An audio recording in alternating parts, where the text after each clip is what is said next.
토론에서 어떤 아이디어가 있어야 된다고 생각을 했습니다. 그래서 공통 토론 주제인 향후 의료계의 재편 과정에서 어떠한 상황이 예측되는가와 우리는 무엇을 준비해야 하는가에 대해서 조금 고민을 해봤고요. 원래는 저는 예방의학에 대해서 사실 공부를 깊이 하지 않았었기 때문에 의대생 시절에는 이런 의료 정책에 대해서 이해도가 많이 떨어졌지만 사직하고 나서 6개월 동안 많은 일련의 과정을 거치면서 의료 정책과 그리고 앞으로의 미래에 큰 관심이 많이 생겼습니다. 그래서 나름의 인사이트를 공유하기 위해서 여러 가지 아이디어를 좀 제시해 보려고 하니까 한번 같이 고민해 봐 주시면 감사하겠습니다. 제목은 의료의 뉴 패러다임과 청년 의사의 재현입니다. 제가 발표를 준비한 내용은 2024년에 발생한 의정 갈등이 아니라 앞으로 다가올 의료 뉴 패러다임에 대해서 우리들이 어떤 태도를 견지해야 되는지를 고민을 했고요. 첫 번째, 의료계의 뉴 패러다임에 관한 이야기입니다. 다들 아시는 얘기일 테니까 간단히 넘어가겠습니다.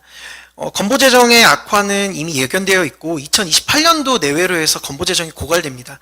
그러한 이유로는 인구 구조가 잘못되어 있고 고령화, 의료 수요의 증가, 보장률의 일방적인 증가, CT, MRI 급여화가 됐죠. 그리고 의사 수가 증가하면서 건보재정의 건전성이 많이 악화가 되었습니다. 이는 시장 참여자인 의사들과 그리고 시장의 소비자인 환자들의 문제가 아니라 명백한 정부 실패인데요. 시장 참여자의 도덕적 해이에 의해서 발생한 시장 실패가 아니라 정부 실패임을 인정해야 그 다음으로 나아갈 수 있다고 생각합니다. 예전에 미국의 대공황이었을 때 밀턴 프리드먼이라는 경제학자가 대공황의 원인이 시장 참여자 때문이라고 지적했던 미국의 의견에 반대해서 정부 실패라는 지적을 했었고, 그게 받아들여져서 오히려 개입을 최소화하면서 적절하게 다른 방향성으로 정부 기조가 잡혀야 된다라는 건의에 대해 미국이 받아들여져서 긍정적인 방향으로 대공황이 해결이 됐었는데, 이에 대한 공로를 밀턴 프리드먼은 그 노벨 경제학상을 받았거든요. 이번 의정 사태도 똑같다고 생각합니다. 정부는 시장 실패라고 이야기를 하고 있지만 우리는 이게 명백한 정부 실패임을 단호히 외쳐야 됩니다. 의료계획의 필요성은 사실 4번에 다 나와 있다고 생각합니다. 1, 2, 3번은 이제 여러 가지 정책적인 기조 때문이고, 공공정책 수가와 대안적 지불제도의 확대가 사실 그 본질이라고 생각하거든요. 건보재정의 지속성, 이 한 가지가 가장 중요한 정책 과제여서 의료개혁이 나왔다고 생각합니다. 결론적으로 현재 의료제도는 지속가능성이 낮은데 정부 정책의 방향성은 개선될 여지가 낮기 때문에 2028년도에 건보재정 고갈을 앞뒤로 해서 뉴 패러다임은 반드시 올 거라고 생각을 합니다. 그럼 이 뉴 패러다임은 어떻게 올 거냐? 정부를 움직이는 요소는 4가지가 있다고 생각합니다. 정치, 법, 로비, 여론. 이 중에 정부를 가장 강하게 뒤흔들 수 있는 건 사실 정치와 법, 로비, 아니고 저는 여론이라고 생각합니다. 일전에 서울대비대의 심포지움에서 21대 국회에서 의사 출신 국회의원 신영 의원님이 이런 말씀을 하셨습니다. 정부 정책 기조에 변화가 생기려면 어떤 안이 나와야 되는데 그 안이 나오는 전제 조건은 3가지가 있다. 첫 번째는 지금 현안일 것, 두 번째는 그게 파격적일 것, 그리고 3번째가 그러한 것이 만약에 긍정적으로 잘 정착이 되면 국민의 동의를 절반 이상 얻을 수 있을 것. 3가지가 동의가 되어야 정책의 창이 열린다고 얘기하신 적이 있습니다. 저는 이 부분에 굉장히 동의를 했고, 실제로 의사 집단들이 이 여론은 어차피 우리를 항상 때리고 말해봐야 잘 못 알아듣기 때문에, 계몽의 대상이기 때문에 조금 우리가 컨트롤하기 어렵다라고 생각한 게 현실인 것 같습니다. 하지만 저는 의사 집단의 정치적 제고는 여론을 배제하고선 불가능하다고 생각합니다. 국민이 원하는 의료는 육각형 의료입니다. 이러한 육각형 의료를 이미 태어날 때부터 체감하고 있는 국민들이 과연 이 육각형에서 한쪽이 무너졌을 때 역체감을 어떻게 느낄지는 굉장히 자명합니다. 국민이 원하는 의료입니다. 당연지정제와 저수가제도. 태어날 때부터 이러한 제도가 있었던 국민들은 만병통치에 대한, 이제 현대의학의 만병통치에 대한 기대가 있고, 이는 국민의 잘못이 아니라고 생각을 합니다. 지금의 의료를 가장 포기하고 싶지 않은 것은 사실 정부도 아니고, 그리고 의료계도 아니고 국민이라고 굳게 생각하고 있습니다. 이러한 불만은 시대적 요구로 이제 환원이 될 텐데, 현재 의료 시스템의 전반적인 의료의 질 하락은 피할 수가 없는 필연이라고 생각을 합니다. 대기 시간, 치료의 적정성 등이 변화할 것이고 거기에 대해서 다른 돈을 내고 같은 수준의 의료를 받아야 되는 것에 대한 불만은 의료계도 정부도 아닌 국민 내부로부터 발생을 할 거고 그렇기 때문에 프라이빗 섹터, 민영 영역에 대한 요구는 반드시 필연적으로 발생할 것입니다. 실제로 지난해 건보를 내고도 병원 안 간 사람이 241만 명, 형평성 논란에 대한 보도자료가 자주 나오고 있고요. 하이브리드 의료보장 체계에 대한 정부의 연구도 사실 동시에 이루어지고 있습니다. 이번에 8월 28일자로 건보공단 연구원장의 장성인 교수님이 임명되셨는데 이전에 장성인 교수님이 의료비 지출에 대한 건보 재정 외에도 민간 재원을 끌어들여야 한다는 주장을 하셨고 이 부분이 의료 민영화를 암시한 것이 아니냐는 지적을 하며 노조가 의료 민영화론자는 연구원장에 적절하지 않다라는 성명을 냈었습니다. 사실 근데 정부는 이미 하이브리드 의료보장 체계를 감안을 하고 대체 지불 제도를 개발을 하고 있다고 생각을 하기 때문에 이런 민영화, 실질적 민영화는 전 반드시 올 거라고. 이미 이전에 정부에서 공표한 대로 그 경증 환자의 경우 90% 응급실 본인 부담료를 받는다는 것 자체가 이전에 본인 부담료가 별로 없을 때 응급실을 편하게 이용했던 사람들은 아, 내가 이 비용을 감당할 수 없기 때문에 응급실을 못 가겠다라고 느끼는 게 사실상 그 돈을 낼 수 있는 사람은 프라이빗 섹터로 간 것이고 돈을 낼 수 없는 사람은 퍼블릭 섹터만 이용해야 되기 때문에 실질적인 민영화의 스텝에 들어섰다고 저는 생각을 합니다. 그러므로 이주영 의원님이 이전에 발표 자료를 참고해서 현실적인 결론은 의료기관들은 현 수가 체계와 비급여 영역이 축소될 것이고 건보재정 기축으로 인한 경영 악화가 자명합니다. 이에 대한 출구 전략으로 외국인 환자 유치 및 사실상의 민영화, 진료 시장이 형성될 것이라고 생각합니다. 즉 2028년 전후로 올 의료의 뉴 패러다임은 프라이빗 섹터, 민영 의료 영역에 대해서 민영 의료 영역이 분명히 발생할 것이고 여기에 대해서 우리 집단이 어떻게 대비할지는 구체적으로 한 두 가지를 생각을 해봤습니다. 이는 환자-의사 관계에서 좀 착안을 해봤습니다. 의사 집단의 신뢰도는 2012년에 비해서 2022년에 굉장히 많이 올라갔습니다. 의사가 하는 말이 참일 것이다라는 이 신뢰도는 50%에서 65%로 올라갔지만 반면에 의사 집단이 참인 말을 하지만 권위적이고 집단 이기적이라는 부정적인 이미지 또한 같이 올라갔습니다. 이러한 이미지와 신뢰도는 불가변하다고 생각할 수도 있는데 아닙니다. 실제로 사회적 이슈인 코로나 팬데믹 이후에 의사 집단에 대한 신뢰도와 이미지는 굉장히 큰 폭으로 긍정 혹은 부정으로 변화를 했기 때문에 우리의 의사 집단이 사회적 이슈에 대해서 어떻게 대응하냐에 따라서 이러한 이미지는 충분히 재고가 가능합니다. 그리고 또 동시에 의사는 도덕적으로 그리고 전문 직업 윤리적으로 사회적인 역할과 책임이 있기 때문에 단순히 직능인으로서 기능을 제한하고 우리는 건보재정의 제3자라고 빠져있는 것은 부적절하다고 생각합니다. 냉정하게 말해서 의사들은 사회적 계약관계에 의해서 건보에 묶여있고 당연지정제에 의해서 건강의료라는 건강상품을 소비자, 환자한테 제공할 뿐입니다. 여기 좀 단순화해서 생각하면 건보공단이라고 하는 보험자가 건강이라는 보험 상품을 소비자한테 팔고 싶은데 본인은 능력이 안 되니까 당연지정제라는 강제계약을 통해서 의료 공급자한테 공급을 부탁한 것이고 그렇기 때문에 의사들은 사실상 냉정하게 말하면 피해자입니다. 왜냐하면 그 행위별수까지에 의해서 행위를 하고 나서 바로 그거에 대한 급여가 지급이 돼야 되는데 한두 달 있다 지급이 되기 때문에 지연이자에 대한 발생을 감수하고 있고 이외에도 많은 의료 공급에 대해서 리스크는 우리가 떠안지만 베네핏은 정부가 보는 형태이기 때문에 하나의 피해자입니다. 하지만 그럼에도 불구하고 의사들은 직업윤리 의료윤리 강령에도 나와 있죠. 직업윤리가 있기 때문에 사회적, 도덕적 책무가 있다고 생각을 해서 적절한 개입을 해야 된다고 저는 주장하고 싶습니다.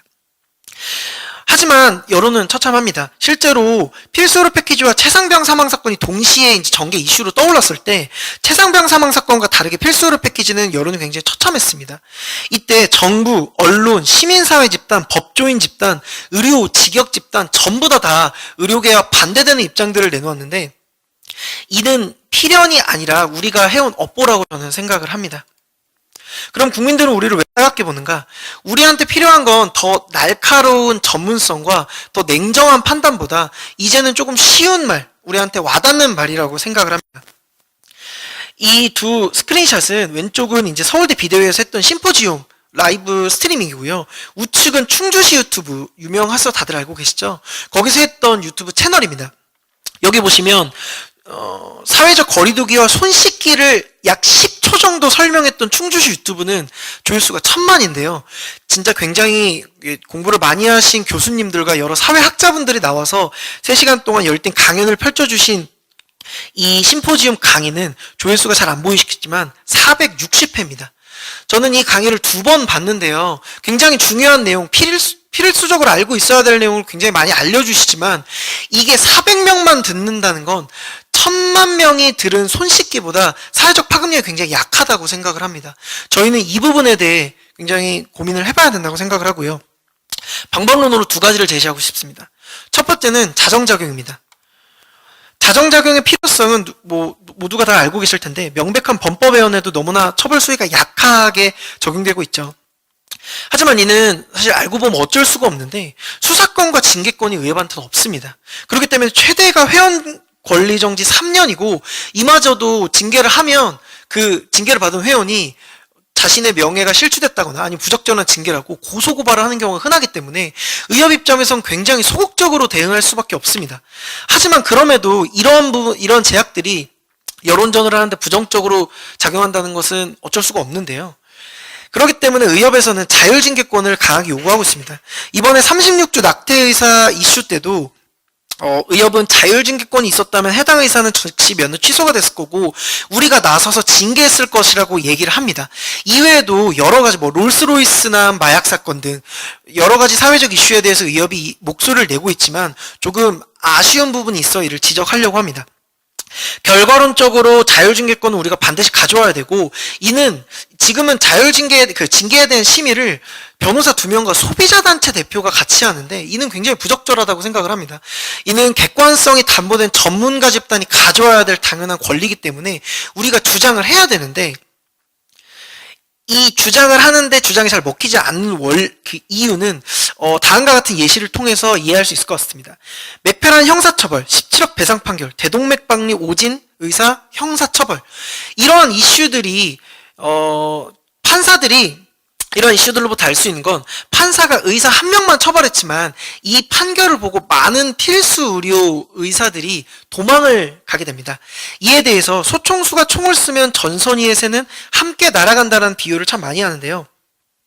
애초에 의사들은 한국의료분쟁 종종 중재원에 대한 신뢰도가 많이 떨어져 있지만 실제적으로 케이스를 찾아보면 27만 건이 최근 5년간 접수됐는데 접수를 실제로 시켜주는 비율은 이거는 말도 안 된다 하고 제하는 게 96%고 접수를 시켜주는 비율은 4%, 검토 후 진행하는 건 60%, 자동 개시 사건을 제외하면 그 중에서도 81%, 그리고 그게 중재가 되어서 실제 판결이 났을 때 그 환자가 주장하는 금액이 받아들여지는 비율은 8%밖에 안 됩니다. 즉 국민들이 이만큼 많이 요구를 하지만 굉장히 많은 수를 중재를 하고 있고 대부분 다 1000만 원 이하의 중재 비용이고 이는 신뢰를 할 수 있고 없고를 떠나서 의료사고 공제조합에서 충분히 배상이 가능한 정도입니다. 그렇게 따지고 보면 17억 배상? 이거 내가 보험만 들면 그럼 어느 정도 커버가 가능한 게 아닌가라고 생각할 수 있지만 실제 8월 10일 날 대한의사협회 정책토론회에서 공제조합 이제 변호사님께서 하셨던 말씀을 들어보면 3년간 이런 극단적 케이스에 대해서 심리적 불안감을 낮추기 위해서 보상한도 5억 원 상품을 신설했는데 가입률이 굉장히 저조하기 때문에 일부 10억 원 이상의 보험 상품을 고려를 해달라는 요청이 있지만 실질 가입률이 저조해서 진행하지 않고 있다고 합니다. 이는 파산에 대한 실질적인 두려움이 아니라 의료 소송 자체가 그리고 그런 전설적인 사건 한두 개 자체가 필수 의료를 기피하는 원인이라는 건데요. 인식과 실제는 괴리가 있지만 극단적 몇 가지 사건만으로 필수 의료를 기피하게 만들기엔 충분했다는 겁니다. 저는 이 반대를 이야기하고 싶습니다. 국민이 진짜 원했던 건 CCTV는 아닐 겁니다. 진짜 원했던 건 CCTV가 아니라 안심이라고 생각합니다. 성추행 사건, 대리수술 사건, 의사 오진으로 인한 피해 사건, 그리고 롤스로이스 남한테 마약 처방했던 이런 마약 사건 등 몇 가지 사회적 이슈가 발생했을 때 그 이슈가 실제 많은 케이스가 아닌 걸 알지만 그 사건 비율보다 중요한 것은 나한테도 그런 일이 있을 수 있지 않을까? 내 아내도 산부인과 진료를 볼 때 추행당할 수 있지 않을까? 수술을 할 때 추행당할 수 있지 않을까? 다른 사람이 와서 대리수술을 할 수 있지 않을까라는 그 불안감을 우리가 충분히 이해하지 못했기 때문이라고 생각합니다. 그리고 그 국민들이 의사들만 악마로 보는 것은 사실 아닙니다. 그러니까 통계적으로 의료 소송을 많이 걸고 있는 것을 대해서 저희 내부적으로 많이 지적을 하고 이 부분에 대해서 다른 국가와 비교해서 말이 안 된다라고 하는데 저희 이제 단순히 국민성 문제라고 생각합니다. 코로나 백신 이상 반응에 대한 신고 및 소송 사건 자체가 정부를 대상으로 하는데 다른 나라에 비해서 굉장히 월등히 많습니다. 일본에 비하면 50배거든요. 즉 사건의 인과관계에 대한 과실에 대한 엄격한 을 따지는 국민성 자체가 있는 것이고요. 이후에 이번 소송에 대해서 정부는 과학적 인과관계뿐만 아니라 시간적 인과관계만 있어도 코로나 백신에 의한 피해로 인정하고 배상하겠다라고 1년 후에 조건을 바꿨는데도 불구하고 아직도 충분히 구제받지 못했고 진실을 숨기고 있다고 많은 소송들이 질비어 진행되고 있습니다. 즉 의사만 상대로 이렇게 따지는 분위기가 아니라 우리나라 국민 기조 자체가 인과관계로 확실히 따지는 것을 선호하는 분위기입니다. 즉 국민들도 몇 가지 사건에 의해서 필수 의료를 지탄하고 의료 집단에 대해서 오해를 하기에 충분하기 때문에 우리의 자정작용은 이거보다 조금 더 한 발 더 나아가야 된다고 주장하고 싶습니다. 이에 대해서 대한의사협회는 굉장히 큰 노력을 하고 있습니다. 면허 관련 설립 추진단을 매번 갱신하면서 지속적으로 주장을 하고 있고요. 이는 2019년부터 주장하고 있기 때문에 이번 사태 때 처음 주장하는 것이 아닙니다. 그리고 또한 아까 말씀드린 것처럼 사회적 이슈에 대해서 대응 노력을 하고 있는데 그럼에도 불구하고 2024년도 의료현안 협의체 논의에서는 정부 입장에서 주장에는 공감한다. 하지만 의료계에 대한 국민적 신뢰와 공정성 확보는 아직 필요하다라고 답변을 냅니다. 여기서 말하는 신뢰와 공정성 확보가 뭘지 한참을 고민해봤는데요. 이에 대해서 우리는 이미 답을 알고 있습니다. 우리는 환자단체라고 보통 얘기하지만 미국에서는 환자단체가 아니라 의료 소비자라고 얘기합니다. 이는 미국에서는 1970년대부터 썼던 텀이고요. 환자가 아닌 의료 소비자고 이를 의료의 주체로 보는 시각이 필요합니다. 즉 수단이 아니라 목적의식으로서 권익보호를 외쳐야 되고 주어 자체가 바뀌어야 됩니다. 이에 대해서는 이미 의료계의 여러 이제 교수님들께서 구체적인 안을 제시해 주셨습니다. 안덕선 교수님, 강희근 교수님의 안으로는 그 자율증기권을 갖고 오기 위해서 면허 자율기구 설립이 필요한데 이때 의료 소비자의 권익을 강력하게 보호해야 한다. 위로금을 즉시 수령할 수 있게 우리가 먼저 보호해야 되고 의료기관으로부터 유감 표명을 받도록 우리가 중재해야 된다. 면허 자율기구에서의 의사고와 판정 시 의사가 공개 사과하도록 강제해야 된다는 것을 우리가 먼저 제시하고 있습니다. 또한 송호근 교수님, 강희근 교수님 안에서는 의료 수석을 신설해서 의료 정책을 우리가 주도권 있게 객관성 있게 심의해야 되는데 이때 의민정 협의체를 만들어야 되고 이 의민정 협의체는 10인 위원이고 이때 반드시 민간 소비자 단체 대표가 포함되어야 한다고 명시하고 있습니다. 즉 앞으로의 의료 정책 2028년 전후로 펼쳐질 여러 가지 새로운 아젠다에서는 의료 소비자를 절대 소외시킬 수 없고 우리는 단순히 범법 회원을 규탄하는 게 아니라 우리가 먼저 의료 소비자 권익이 침해받았다고 보호를 외쳐야 됩니다. 구체적으로 보험 상품을 제공하고 싶은 보험자인 공단과 그걸 받는 가입자 사이에 우리가 보험자와의 계약관계인 당연지정제만 이야기할 것이 아니라 실제 의사-환자 관계의 의사-환자 관계로 돌아가서 우리가 환자가 침해받고 있는 권익보호에 굉장히 강한 목소리를 내야 됩니다. 이때 큰 차이점은 주어가 우리나 아니면 회원이 아니라 소비자가 돼야 된다는 겁니다. 예를 들어서 심평은 외음부 절제술 그로스포트 요구했을 때 이때 심평의학이라던가 아니면 불합리한 그러니까 제가 갑자기 용어가 생각이 안 나는데 불합리한 삭감이라던가 이런 거에 대해서 얘기하고 그 심평원의 불합리함에 전문성 있는 이야기를 할 것이 아니라 우리가 당신의 민감한 권익에 대해서 나서서 보호해 주었고 심평원 이걸 요구했을 때 당신의 권리 인권을 지켜줄 수 있는 건 의사밖에 없었다라는 걸 굉장히 강하게 주장을 해야 되는데, 제가 의협의 여러 보도자료를 찾아봤을 때 이 부분이 조금 많이 아쉬웠던 것 같아서 아이디어를 내봤습니다. 즉, 주장의 주어가 의사가 아닌 환자가 되어야 되고요. 소비자의 권익이 침해받고 있음을 알리고 우리가 먼저 나서서 보호해야 명분을 가져올 수 있고 여론전을 할 수 있다고 생각합니다. 의료 소비자의 권리 보호를 외면해서는 사회적 권력을 절대 획득할 수 없고 객관적 심의를 우리가 할 수는 없다고 생각을 합니다. 두 번째 아이디어입니다. 상징적 인물이 우리 의료계에 필요합니다. 영화 및 드라마 속에서는 대중이 원하는 의사에 대한 이미지를 투영하고 있습니다. 하지만 저는 솔직히 말해서 의사들이 가지고 있는 사명감이 이 드라마 속 의사와 다르지 않다고 생각하거든요. 그렇기 때문에 실제로 그런 사례가 많다는 걸 구체적으로 알려야 됩니다. 의료계, 특히 의협에서는 이런 역할을 수행해 주셔야 되는데, 선한 영향력을 가는 의사를 발굴 및 양성해 주시고 영웅화를 시켜 주셔야 됩니다. 우리는 예전에 이국정 교수님에 대해서 조금 냉정히 보고 윤리위원회에서 평가하고 이랬던 보도자료들만 많이 검색이 되는데, 오히려 필요 이상으로 과장해서 영웅화를 해줘야 그러한 선한 영향력이 우리의 정치적 역량을 제고시킬 수 있다고 생각을 합니다. 의협과 이국종 교수님을 동시에 키워드를 넣고 구글에 검색을 해보면 의료윤리학회 의사들이 본 이국종 교수의 행동은 이국종 교수 비판 시위, 의료기관에 대한 폭력이다. 존경하지만 병원장에 불려갈 만해. 이런 키워드가 뜹니다. 저는 이런 소극적 보호가 아니라 앞에 서서 홍보해야 된다고 생각을 합니다. 두 번째로 미담의 발굴이 필요한데, 가장 마지막 줄의 핵심입니다. 의사 집단은 비난하기 쉽지만 눈앞의 의사 개인은 비판하기가 참 어렵다고 생각을 합니다.